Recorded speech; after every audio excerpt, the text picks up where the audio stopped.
more. When Rifqa Bary was 16, her Muslim parents found out she had renounced Islam and become a Christian. That's when Rifqa ran away from home and took refuge with Christians in Florida she had met on Facebook. Rifqa had heard stories of so-called honor killings for those who renounce Islam, and she feared that if she returned home, her father would try to kill her. This is not just some threat. This is reality. This is truth. Today, the 22-year-old college student tells her remarkable story in a new book, Hiding in the Light: Why I Risked Everything to Leave Islam and Follow Jesus.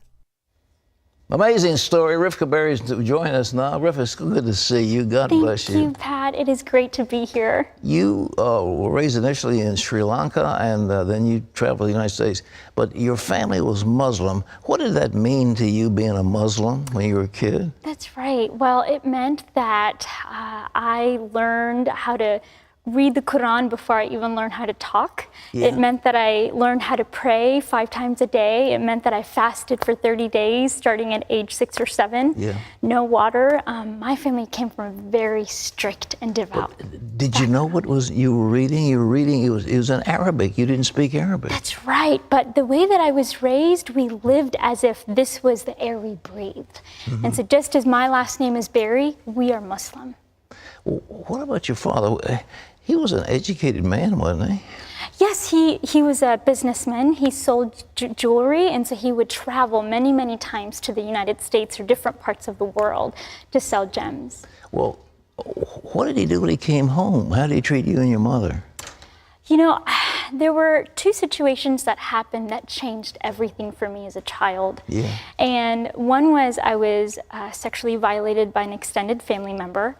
And the other, in the same year, I was blinded by my brother in my right eye. He threw a toy at you. You were right. fighting over a toy. We were just, I know. And, you know, these 2 situations, normally, if this were to happen in the United States, would be the abuser would be seen in this sexually violation. It would be seen as shameful, Yeah. you know, the one doing the abusing. And yet, in my culture, the shame is cast on the victim. And so, in other words, when a girl gets raped, she's at fault? that's right. Why? Because she's enticed? It's all about honor. It's all about retaining honor. So my family we leave Sri Lanka in order to retain our honor, and my family uses my eye as an excuse. And Well, your mother apparently was a very talented woman. She wasn't highly educated, but she learned all kinds of skills. Right. But did your father beat her up? You know, my father, it was more of a cultural oppression. She didn't have a voice, and I got more of the beatings than my mom did. Describe a beating. What did they do to you? I would remember, I mean, as being thrown around, I would be happy and just joyful, and if I was too happy, I remember my father just beating me to the point where I went flying across the room. Well, you're just a tiny little thing. Is he a big guy?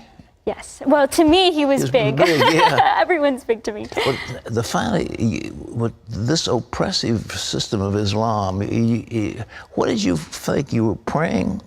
Was there no escape for you as a young woman in Islam? Really, there wasn't. Although I gave myself completely to Islam, the more I wanted freedom, the more I gave myself to it, and yet it was so empty, and I felt like I was caged and suffocating in rules, and I wanted out.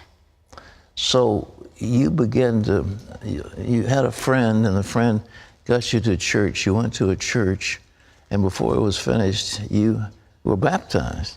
That's right. Yet later on, I ended up being baptized. But one young, brave woman in junior high had the courage to just ask me to come to church with me. Yeah. And she was a normal Christian, you know, grew up with Christian parents. And after her invitation, I went and had a life-changing encounter where I experienced the love of God that captured my spirit and left me changed. Well, your father found out, and what did he say to you when he found out? That's right. I couldn't hide it for long. After that encounter at church, I would hide my Bible late at night. I would go out to prayer meetings when my parents didn't know. I would be in the bathroom to just read the Word of God, do anything just to feed my heart. But it got to the point where it couldn't be hid anymore. And my father approached me and said that told me what the consequences would be, which would be death. Said he'd kill you. And did you think he was serious? That he really was going to kill you?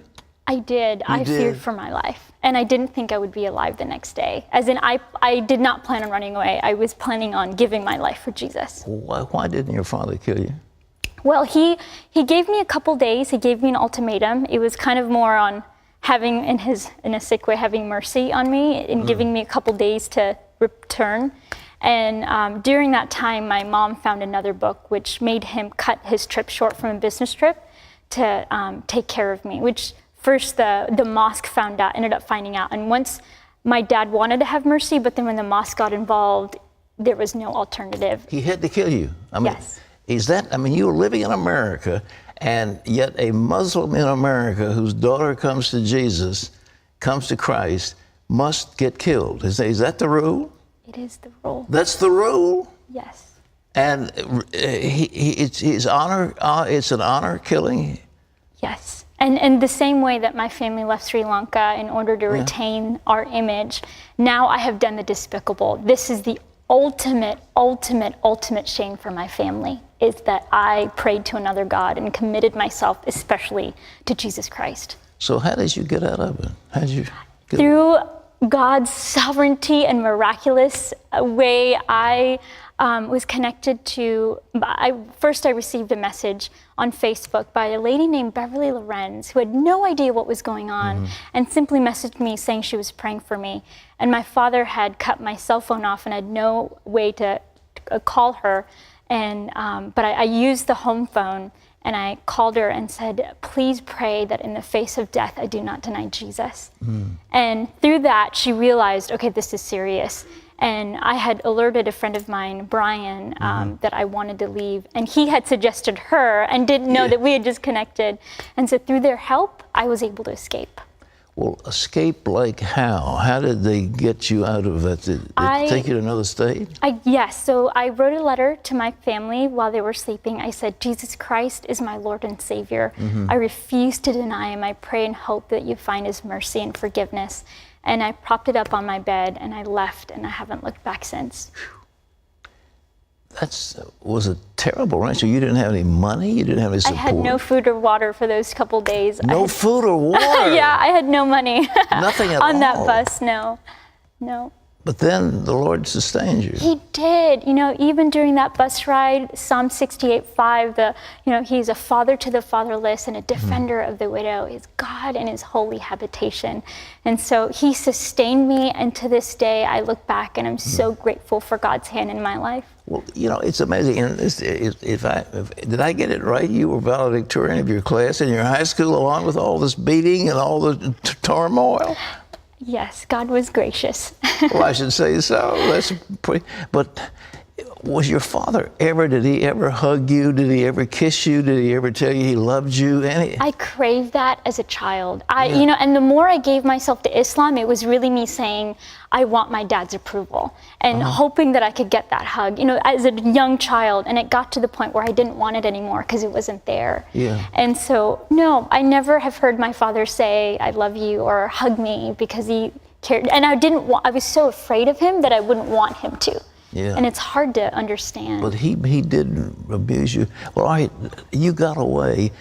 Did they put the authorities after you to try to get you back into their control? They did. It was a year-long battle, and with the support of many brothers and sisters praying for me, it was a tough fight. And so the entire time, my parents were trying to gain custody.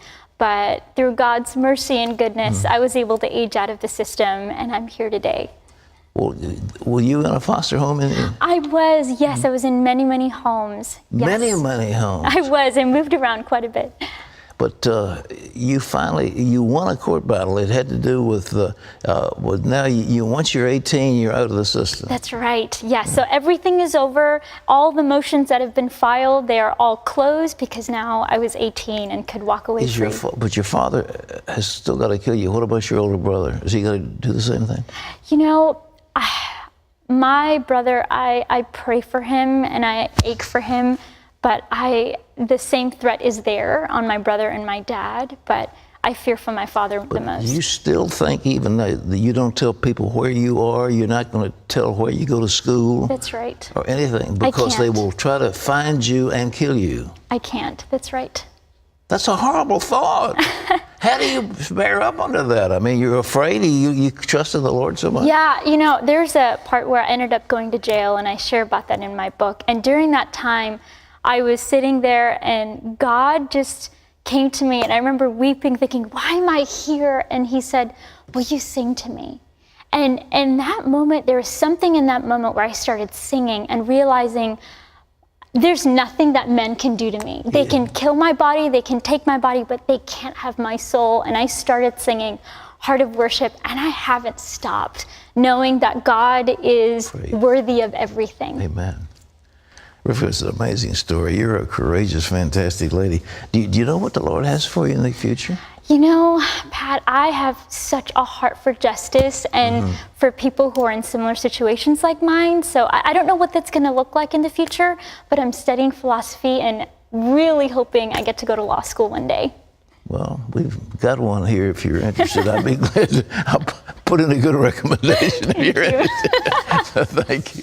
Rifqa, this is a tremendous. The book is called Hiding in the Light. Now, where can people get it? Are they available? That's Amazon? right. If you go to, there's Amazon, Walmart has it, Barnes & Noble, but rifqabary.org has all the information you need. Okay. Well, I just pray that the Lord, He's kept you this far, and He'll continue to keep you and use you. Thank you, Pat. Thank you. you You're so sweet. much. It's an honor to be here. You're very kind. What a great story. God bless you.